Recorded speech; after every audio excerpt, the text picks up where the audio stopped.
Hello, welcome to Code Decipher. Today we are going to talk about UseInMemoryDatabase error.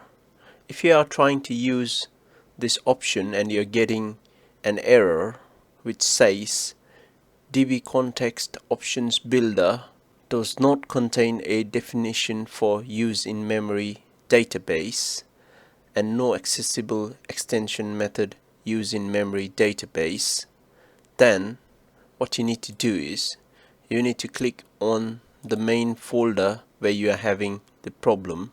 In this case, I'm having issue with my test, so click on that, right click it, go to manage NuGet packages, and if you go back to browse and if you type in memory, select this, go to install. Now click on apply. I accept.